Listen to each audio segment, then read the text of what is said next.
Hello, welcome back. We're going to get into today my experience at the 7-day retreat with Dr. Joe. Um, it was honestly super transformational for me. It's definitely something that I needed, and it was something that I was ready for. So I do want to get into this because I know everybody has a different experience at Dr. Joe, and I truly do think it depends how ready you are, right? If you're not ready, if you haven't really dived into his work fully, I feel like the 7-day retreat may be too much for you in the beginning. But of course, there's divine timing in all of this. So, whenever you do go, it's probably when you're meant to go. But for me, it was definitely like I was ready on every single level of my being, and I got every single like dollars and pennies worth out of that. Like that was definitely an experience that helped me get back to my heart in the core of who I am. So just to back it up just a little bit, I have been following Dr. Joe since What the Bleep Do We Know? So it was a very long time ago. I remember I watched him, and everything he said, literally every single cell on in my body was vibrating with truth. Like I knew that man was speaking truth. And so ever since then, I've been following him. I've been listening to his interviews. I read 2 of his books. Becoming Supernatural is one of my favorite books. And when he started his 7-day retreats, I knew I was going to go. Like, I knew I had to go. And he was coming to Toronto, where I lived there at the time, back in 2020 in the summertime. And I remember when I saw that, I was like, oh my gosh, I'm definitely going to go. And it works because it's where I'm from. I don't have to fly anywhere. But of course, the pandemic happened and that whole event got canceled, and it bummed me out. But I was like, you know what? I'm going to trust in divine timing. So, there's nothing I can do. I let it go. Um, in in reality, the journey back into my heart started around that time, but it was a slow journey, very slow. Like I was not even aware of it at that time, that was the beginning of walking back into my own heart, remembering who I truly am, and just reclaiming all the rejected parts of myself. I didn't know it at that time, but there were certain things that I could always make a different video, because if I include it in here, it's going to be way too long. So if you guys want to hear about like my whole journey back into my heart, then I could do that. But me reflecting back, I can tell there were certain things that were coming into my life to slowly help me open my heart back up. But again, I wasn't aware of it at that time. But now, like literally last year is when I started connecting all the dots. I'm like, oh my gosh, this happened, that happened, that. And all of it was for me to come back to me. And last year is when I guess you could say I became way more aware of wanting to come back into my heart. And I made an intention to do just that for the year of 2024. And it started through a series of, I guess you could say, divinely orchestrated events, because I made certain decisions that, in hindsight, I was making them to reclaim myself, to come back to myself, to choose myself, and that meant leaving my past relationship, my marriage, my home, my job, like everything that wasn't choosing me when I decided that I was going to choose myself started to fall away.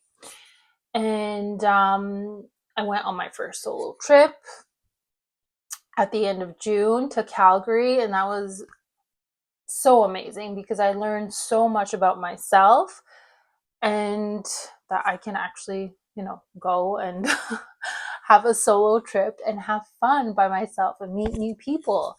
And then I came back and I was kind of like, what's next? What am I going to do? Because that was also the beginning of me being in a surrendered state where I didn't see 10 or 20 steps ahead. I only saw one or two. And it's a very scary place to be. And to tell you the truth, I still am in a very surrendered state. I still don't know like 10 or 20 steps. I have no idea. I have completely surrendered all control, and I only know that I need to take the next step, right? And whatever inspiration I get or whatever download or whatever comes into me, and I'm like, okay, this is the next step. And then I'll understand the next step and the next step and the next step.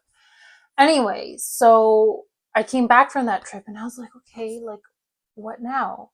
And then bam, it's like I got a download of like, you should check Dr. Joe's website to see if you can go for the 7-day retreat. You've always wanted to go. Maybe this is your time. So I went and I saw that it seemed like there were openings for his August retreat, 7-day retreat in Texas in August. And I was like, okay, is this real? Because most of the time, if you guys know, like Dr. Joe retreats sell out really quickly. Like you need to usually sign up to be on a wait list. But I was like, it seems like there's tickets available, so let me just put in my information. If it goes through, it goes through. It went through. And I remember screaming that day, being like, oh my gosh, I'm going. In 1 month, I am going. It was like a month and 2 weeks, something like that. I am going to Dr. Joe. And yeah, I was excited. And I started to actually prepare myself then. So my whole life I've been pretty much meditating, but it's been on and off. It was never consistent. And I knew that at the retreat, you're going to have to meditate. So I started meditating every single day in the morning and in the evening for about an hour to an hour and a half to start prepping myself, prepping my body, prepping my mind to be able to sit for a long period of time and to be able to meditate for longer periods of time, which I highly recommend. If you're going to go, do that. Like start preparing yourself and start meditating as much as you can so that when you're there, it's easier for you to get into that state, right? So yeah, anyway, fast forward to me getting there. They're super long days, like they're 12-hour days. But it's all broken up of like, you meditate for, I think it's like an hour to an hour and a half, sometimes 2 hours. Then there's lecture, you break, you come back. Like there's a lot of breaks throughout the day, and there's also lunch and dinner or breakfast and lunch. I can't remember, but like it's all broken up. So even though it's 12 hours, it's not that bad. I had so much energy, and a lot of people had energy to like chatting or, like everyone that I talked to, first of all, like super beautiful souls. And yeah, there was no one like tired or anything like that. Like you can actually go throughout that whole day. But I would recommend like make an intention. Like, why are you going there? you know? For me, I knew I wanted to come back to my heart. And I also made the intention to have a mystical experience, but I didn't have expectation. I was like, if it happens, great. If it doesn't, then it doesn't. I'm open to just experiencing it. And I did have both things actually happen. So coming back into my heart. So Dr. Joe starts all his meditation with brain and heart coherence. And I remember I made friends, I still talk to this girl. We're like soul sisters. I actually beelined it to her. I remember I saw her waiting to go, like she was in the same group as I, and she was waiting in line, and it was like my soul took over, and I like beelined it to her, and I was like, hi.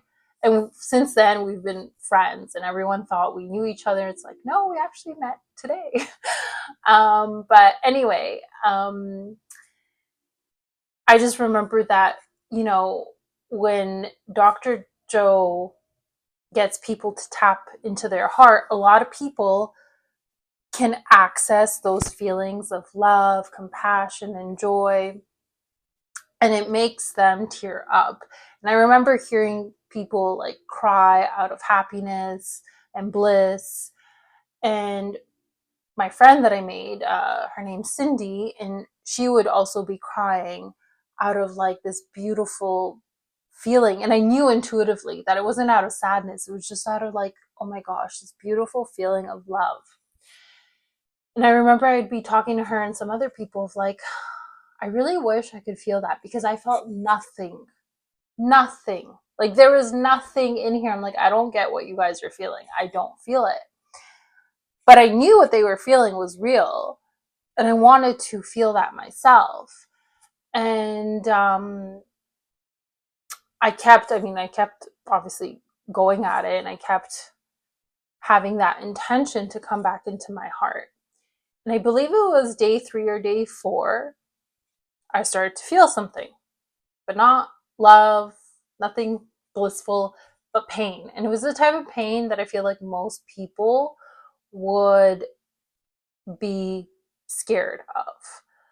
But I knew intuitively that this was the type of pain that I have suppressed over the years, that I never allowed myself to feel. And it was feelings of betrayal, heartbreak, sadness, trauma.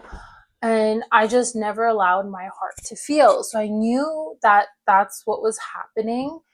And I was like, okay, you know what? I kept telling my heart, like, I am glad that at least I'm feeling something. I'm glad I'm feeling pain, because clearly I need to feel the pain before I feel the love and the bliss.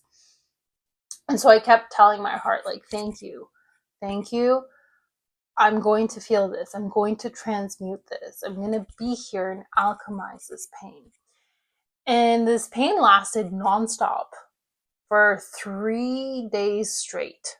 Non-stop. Like the minute it started, it didn't stop. It was constant. And by the end of day 3, finally the pain dissipated. And I started to feel the essence of my heart. And it's hard to describe, but basically I was like, oh my gosh, I have I have a heart. And I started to get like little snippets of love, of what love and bliss and happiness feels like. Not a lot, but a little bit. And the little bit was enough to keep me going, to keep me coming back into my heart. And so that's what I experienced at the 7-day retreat. And then regardless, when I the retreat was done, I continued with my meditations. I continued coming back into my heart. I still, to this day, come back to my heart. But yeah, I was working with my heart nonstop after the retreat. And I think it took 3 or 4 months until the floodgates opened. Like, it was like my heart blasted open. And I actually was on the phone with my friend Cindy when this happened, because the funny thing is, it doesn't usually happen in meditation. It happens afterwards, and it's not expected. It just like, and Dr. Joe talks about this, and I got to experience it, and I was on the phone with her, and it just overtook me, and I started to cry, but it wasn't out of sadness. It was of the beauty of how much love I was feeling in that moment. And in that moment, I wanted every single person in this planet, even all the people who do bad things, to feel this level of love. And I know that seems crazy, but when that much love fills your system, you can't feel anything else. You can't feel hatred. You can't feel jealousy. You can't feel anything negative. Like, the heart is incapable of feeling any dense, lower, or negative emotions. And I'm not trying to say that those emotions are bad. No, they have a purpose and a place, but that doesn't come from the heart. The heart is incapable of feeling those feelings. The heart just wants to blast love. And honestly, I've had a couple of those experiences now where my heart just like and it's never expected, and you're like, oh my gosh. And it does get to a point where I've had so much love enter my heart where I'm like, oh my gosh, I don't know how much more I can take. And I know it's crazy to think that. I know. But trust me, Dr. Joe actually even talks about it, where you're like, oh my God, okay, wait. I don't know if I can take this much. But yeah, that's how it feels like. And I remember the last one that I had, which was about 2 months ago. I was driving in the car and my heart just like, again, blasted open. I was in like tears. And I remember feeling like, this is what our true like home feels like. Like, this is where we actually come from. And it was such a beautiful feeling. Such a beautiful feeling. You truly wish that every single person can feel this way. It's beautiful. It's profound. So anyway, that was my heart experience. So it started at Dr. Joe, but I had like a full, juicy, amazing experience afterwards, because I just continued with my meditations, with coming back into my heart, because that's how dedicated I was. This is how important it was to come back to myself, to create this relationship with my heart, and to remember who I truly am. That's how important it was. I was devoted, and I still am. Like, that's still the number one thing for me, is to live from here and to be connected and tapped into my own heart, because the heart's guidance and wisdom is profound. But anyway, I'm gonna move on to the mystical experience. So during the retreat, and Dr. Joe does talk about this in his interviews about what does he call it though? A lot of people, obviously, it's a Kundalini experience, but there's a certain breath work that he does to send that energy from your lower centers up into your pineal gland. And you do that throughout the retreat as well.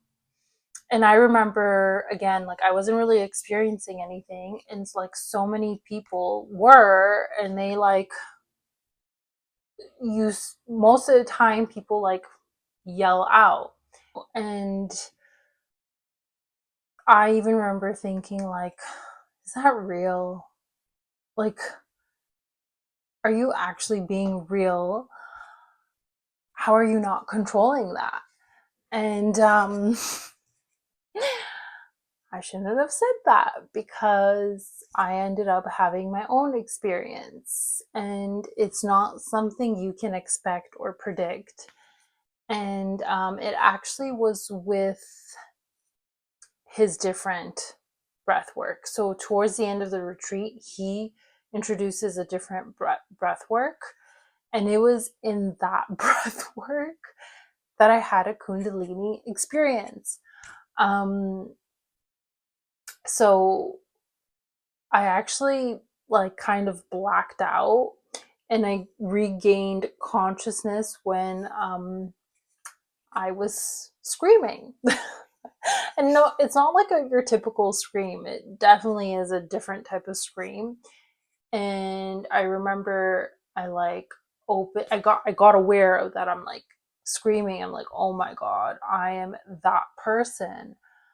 And I had blindfolds on, but I actually so I'm going to back it up a little bit, because just before, now that I'm remembering, just before I got aware that I was screaming, I actually had the the Kundalini symbol of the two snakes. So exactly what I guess Dr. Joe has, like that staff and the two snakes wrapping, and it was all like it was all moving. And I had that in like my third eye, and I was like, whoa. And then I got aware that I was screaming. And I remember my eyes opened and I saw the ceiling. And then I closed my eyes and I started to convulse. So the energy obviously got to my pineal gland, and all that trauma that was stored in my lower centers, I knew what was happening. Like, I wasn't scared of this. It was just intense. Because to me, it felt like I was convulsing for like 15 minutes. I'm not sure, but it was a while. um, and I knew intuitively that that was all the trauma that I had stored in my lower centers got shot up to my pineal gland, and it was doing like a system reboot basically.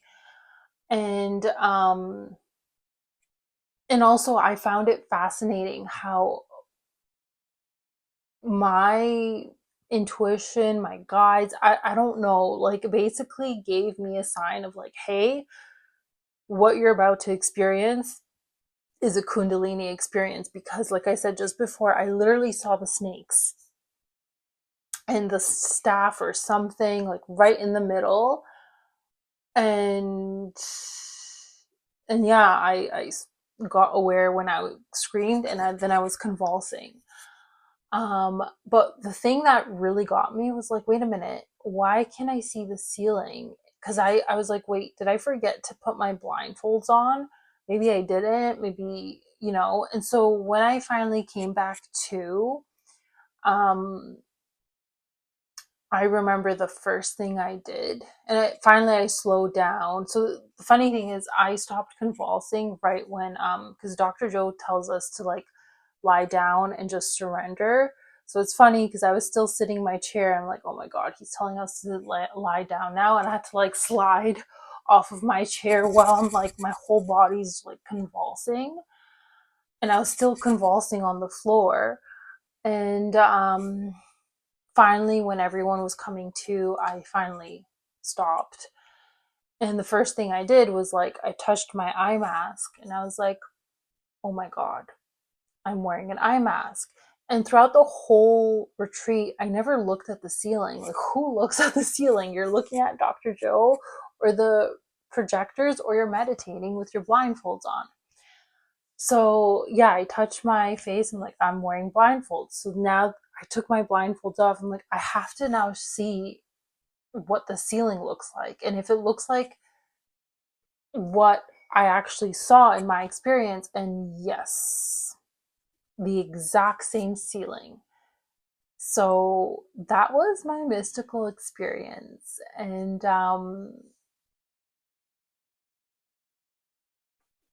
that was amazing.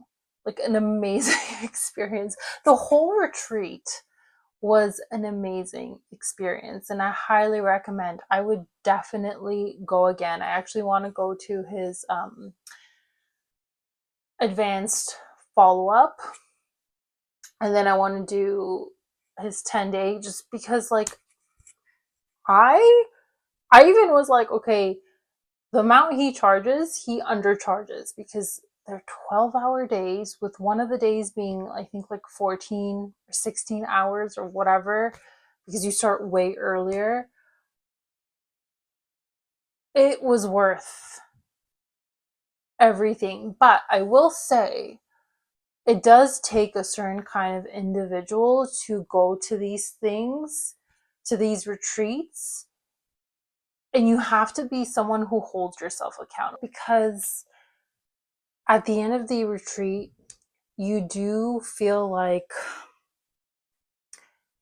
it's weird to come back to normal life and normal reality. So there is a bit of a adjustment period back. And it's also just integrating everything that you experience there. So I do recommend, don't go straight to work. Give yourself at least 2 or 3 days to integrate your experience and what you've learned, and also to adapt back into reality, because it is weird.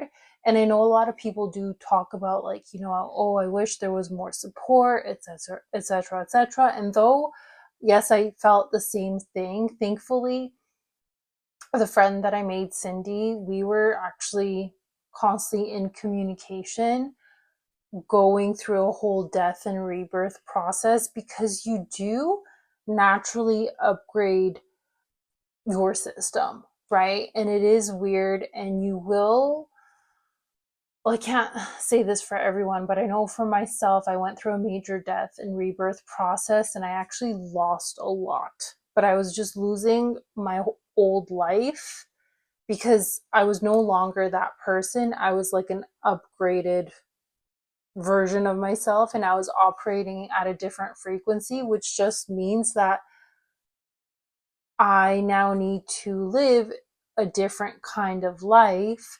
So all the old that was associated with my old identity was just shedding away, and that can be a lot for a lot of people. And also at the same time, like, you go to a retreat like that, like, you need to continue to do the work. You need to. You can't have like somebody holding your hand through this experience. You're the one that needs to be like, okay, I need to do the work. I need to continue like what I learned there. And that's how I would say you're going to get the most out of that experience, is when you make an intention, you have no expectations, you start before you go to the retreat, and then you continue afterwards. That's the only way, really. Um, but yeah, that was basically my experience. Pretty sure I included everything that I can remember from it, but I highly recommend. I would definitely go again. But just like any kind of retreat that you go to, like, you need to be able to integrate it afterwards, right? This was my, like, literally my one and only my one and only experience of being at a retreat. And it's not like, I'm a retreat junkie and I go to the here and there, etc., etc. Okay, so I look a little bit different in this clip. Yesterday I had a lot of issues for whatever reason recording my experience at the 7-day retreat. I don't know if it was like some sort of force did not want me to talk about my real experience. I don't know. But I had to stop, and I had to clear a whole bunch of things off of my phone, and it was already dark and late. So I was like, okay, I'm just gonna film the ending the next day. So I hope my whole explanation and experience of what it was like for me at the 7-day retreat at Dr. Joe. I hope that makes sense. If it doesn't, I can always re-record it, but I already recorded so much that I just didn't want to start over again. So I'm just recording this little last bit to finish this video off. But essentially what I was saying is, like, I'm not a retreat junkie. That was literally my one and only retreat, because I understand that you need to come to any sort of retreat being prepared, you know, especially if you want to take the most out of that experience. So just make sure you prepare yourself when you go. Like, start meditating. I highly recommend that. The friend that I met last year, Cindy, at the retreat, it's funny, her and I did the exact same thing. She began meditating a month prior, every single day, morning and evening, just to prep her body for the experience. And her and I both had like really good experience. But then also, her and I kept each other accountable after the experience, and just kind of in a way holding our hand throughout everything that we were shedding. Because when you do upgrade on a cellular and energetic level, you'll start shedding the things that no longer align with the version of yourself that you have become. So you may lose a lot. And I did. And maybe I'll make a separate video about that, because that's a whole separate story. But I lost my whole old life. And there's a grieving process in that. There's a lot of hope and faith that you have to